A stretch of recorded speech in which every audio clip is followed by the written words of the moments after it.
Boo, did you miss me? Probably not since I'm pretty fucking annoying, but hey, glad to make a comeback for my lovely 7 subscribers. I'm grateful for you guys by the way. Today, I'm gonna rant again because it makes a good video and simply because I want to. Trigger warning, I have opinions and I don't like to sugarcoat. Disclaimer, NewJeans cult members are not welcome anywhere on my channel and frankly should be on a watch list. That woman, or excuse of one, should be behind bars. Also, I'm open for you to share your opinions down below, but please remember that a human is making and editing these videos, so treat me the same way you would any other person who you'd talk to in real life. Slurs won't prove your point, facts will, so let's stay respectful please. I'll stop the yapping though. We have a video to get to. Sit back, relax, and enjoy. Let's get started.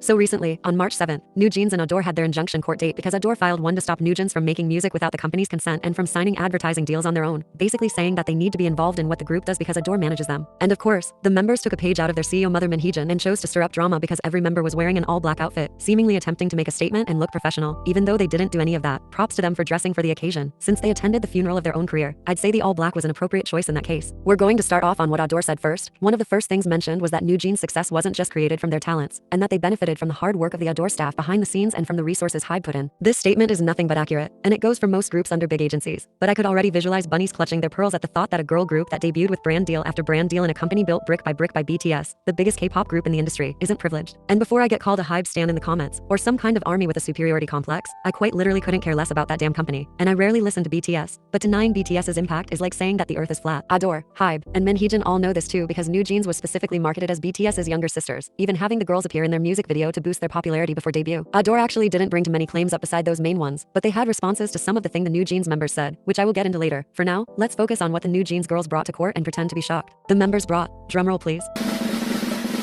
tears, their creepy obsession with their ex-CEO, and Alit and LeSserafim's names. Not like I saw this from a mile away or anything. Besides the tired and baseless plagiarism accusations they keep beating like a dead horse, and the dumb ignoring situation that Hanny's ass got exposed for, which I'll talk about later, the members' lawyers actually brought a new claim because LeSserafim's hate train apparently wasn't bad enough. Apparently, back when the members first debuted, member Hayan was going to become an ambassador for a luxury brand, but Hybe contacted the brand and gave it to a LeSserafim member instead, the member, revealed to be Sakura. Now let's use our critical thinking skills. Guys, when you're a brand trying to gain a profit through an ambassadorship, would you pick the idol who is well known both in Japan and Korea and who was in one of the most popular 4th-gen groups, IZ*ONE, or a member of a group who at the time had just debuted and was not extremely well known yet? I can't imagine debuting with a fuck ton of money invested in you, luxurious storms, eventual collaborations with brands like Apple, Coke, Gucci, and more, and complain that you lost one at the beginning of your debut. It's a huge slap in the face to idols with smaller opportunities. While some groups from small companies are grateful to even get one advertisement for some kind of unknown brand, you have privileged idols calling one lost deal mistreatment. And while we're at the topic of LeSserafim, let's mention what else was said about them. Unsurprisingly, the lawyers representing the NewJeans members brought up the fact that the girls' debut was delayed in favor of LeSserafim, which made my eyes roll the second I heard that. Let's debunk this stupid complaint for the people in the back who haven't done their research. Yes, the NewJeans members were going to debut first under Source Music, but when NewJeans joined Hybe, she took trainees, which are the girls in this case, and moved them under her management. That entire process didn't happen in one night, because that's physically fucking impossible. The fact that they're still bringing this up reeks of jealousy and entitlement. You can't expect a corporate umbrella, Hybe, to halt every single company's activities just because you wanted to have the dumb title of Hybe's first girl group. Source Music was literally bankrupt and needed a group if they wanted to pay the fucking electricity bill. So when Sakura and Chaewon of IZ*ONE signed with them, fuck yeah, they're gonna debut the idols with an already established and loyal fan base. I'm convinced the NewJeans members and their lawyers don't understand business. It sounds to me that they're just bitter people who can't let go of something dumb like a debut date. It's not as they were debuted 4 years later or something. LeSserafim and NewJeans have a gap of 3 months. That's basically all there is about LeSserafim in this case. So let's move on to Islet, NewJeans and Bunny's favorite punching bag. If you've been keeping up with the situation, I'm assuming that you're aware of the entire ignore her scandal that Hanny started. But if you haven't, here's a quick summary of what she said, which, spoiler alert, isn't the truth because her lying ass got exposed. Funny enough, I can't even entirely summarize it because Hanny changed her story multiple times. But here's the basic breakdown. When Hanny was walking in the Hybe building and walked past Islet, their manager told the Islet members to ignore Hanny. In one version of events, the members greeted Hanny politely and the manager made eye contact with her when telling the Islet members to ignore her. In a different version, the manager doesn't look at her and is discussing something already with the girls. And finally, the most malicious one, the Islet girls pass Hanny, don't greet her, and apparently mock her. In reality, their interaction in the hallway was quite literally the most respectful and calm interaction ever. Here's a clip I found for you to see for yourself.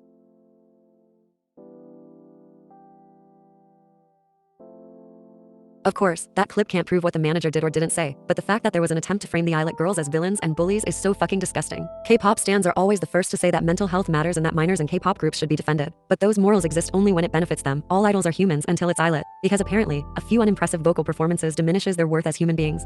I always thought that only fans initiated petty wars between groups, but now you have full-grown adults that are also idols doing it, and that's not all. You know what else pissed me off? Hanny's attitude about them in general, after the situation occurred. Here's a translation of a part of her cacao messages that were shown in court.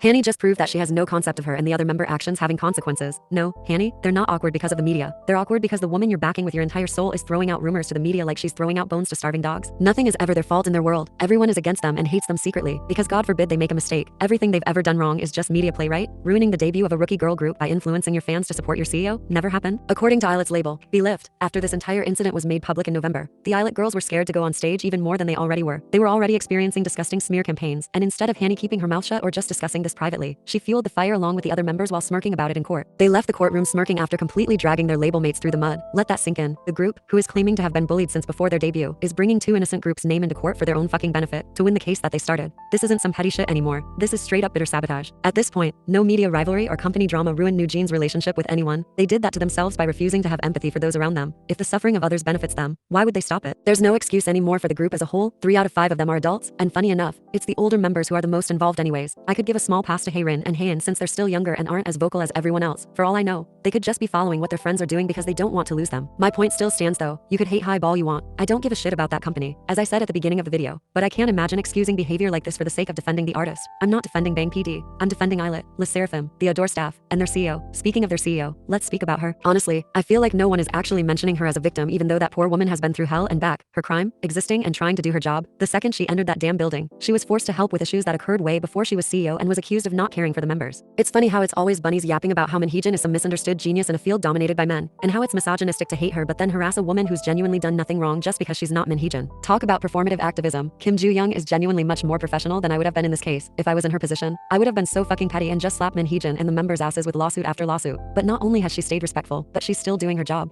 Now, I'm going to move on to discussing parts of the girl's statements in court, mostly focusing on Danielle. Let's go. I'm gonna put a photo of her translated statement simply because it's a little lengthy, but feel free to pause to read. If you notice what part of the statement I underline, I did so because that's the most concerning part of it all, although not surprising. I can't pretend like I'm shocked that they believe Minheejin is their 6th member. That woman took young and impressionable trainees out of Source Music, a dying company at the time, made them feel special because she handpicked them, and fed them lie after lie that they were nothing without her, that they wouldn't be where they are without her, that Minheejin was essentially NewJeans personified. Grooming isn't always sexual, emotional grooming exists, and it's more common than people think it is. A lot of people think that once you're an adult, you can realize that you've been manipulated, but it's hard to do, especially when you've been raised that way, and you view the person who, quote unquote, saved you as a hero. The sad part about this entire thing is that Minheejin does not give 2 fucks about the members. She sees them as profit and as puppets to use to gain sympathy. That woman hides behind those girls as if they're some kind of force field, backed by the overwhelming love and support from the public. This isn't the first time that Danielle has publicly demonstrated how much she worships that woman. By the way, if you look on Minheejin's Instagram, there's a letter from Danielle that sounds like she was writing to Jesus Christ himself. I don't have the translation on me right now, but I suggest you look into it if you're curious. Also, please correct me if I'm wrong, but I remember hearing that in some sort of content that NewJeans put out, one of the members said that their dream was to go on vacation with their fellow groupmates, and Minheejin, teenagers at the time, were daydreaming about vacationing with their boss, who's in their 40s. I can't help but wonder how different people would be reacting and how many more alarms this would have raised if their boss was a man instead. People would be trending Twitter hashtags, sending funeral wreaths to the boss for grooming them, protest trucks, you name it. There should be strictly professional relationships between idols and their CEOs, no matter anyone's gender and age, and I'll take that statement with me to my grave. As much as the girls have been pissing me off lately, I think they could genuinely benefit from getting some help, and by that, I mean an unbiased therapist. This could have all been prevented if the adults around them hadn't failed. I'm not just referring to Minheejin in this case. By the way, I'm aiming straight for their parents who didn't do their job when they should have, basically handing their teenage daughters over to a woman who already had a bad reputation in the industry. The girls are cracking and clearly losing confidence because they know deep down, none of this was ever about Adore and Hybe, it was about their CEO. And the fact that their parents aren't stopping them and instead egging them on shows that they care more about making their kids happy rather than saving their asses in the long run. It's not your job as a parent to be your child's #1 fan club member. It's your job to teach them about the real world, no matter how much they don't want to hear the truth. There were red flags about even trusting Minheejin in the first place, and if we're going to blame Hybe for something, it should be for trusting that asshole. But if anything, the parents should have seen the signs. If my child, who I gave birth to and raised, starts calling some other random 40-year-old woman their mother simply because she helped with their creative direction, I'd drag my child out of that motherfucking building kicking and screaming. I don't care. Quickly going back to the whole ignore her scandal. Apparently when Adore met with the parents to discuss the situation, the parents asked to see pictures of every B-Lift manager in order to find out which one allegedly said that. They were planning to harass and berate a random, probably underpaid employee of another label about something that Hanny said herself she wasn't entirely sure of. Now I can see where the entitlement of their children came from. As parents, they should have talked with their kids and told them that this was something extremely irresponsible to bring to the media. It's so disheartening how no adults on NewJeans' side feel bad about ruining the careers of a bunch of random girls who just fucking debuted. Instead of Eyelet enjoying the success of Magnetic and living in peace, they instead had Twitter hashtag after Twitter hashtag that completely overshadowed what was supposed to be a successful and peaceful period. It's also quite funny how this was brought up right before Eyelet's comeback. Empathy and respect are a foreign concept for Minheejin's minions, I guess. This is a cautionary tale on why minors shouldn't be debuting in K-pop in the first place.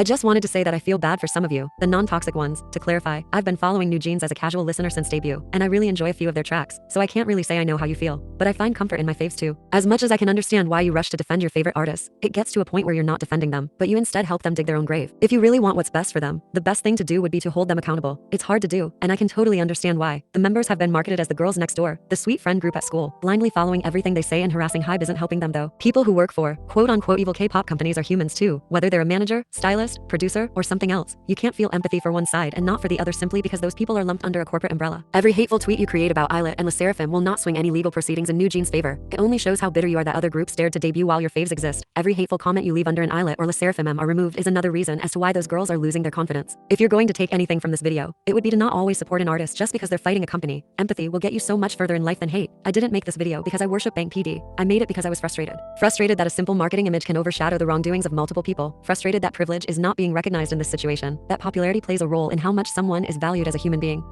I'd like to sincerely thank you for watching all the way to the end, whether it's for a good reason or not. I'm a small creator who's trying to grow my channel slowly. I love making commentary videos like this, but just a little spoiler, I'll be making some vlogs sometime in the future. I'll be attending the Stray Kids Dominate tour in San Francisco, so I think that's gonna be my first one. Once I get my room all set up and stuff, I also want to make a room tour, photo card organization, a merch collection, video, and of course, more stuff like this. My in real life content will all be faceless and voiceless though, since I prefer to stay anonymous, but please let me know if you'd like to see that kind of stuff. For the time being though, videos like this will be my main content. If you enjoyed this video, I'd really appreciate if you could leave a like, subscribe, or leave a comment. I'm always curious about your feedback or what you have to say. That's gonna be all for today. See you next upload.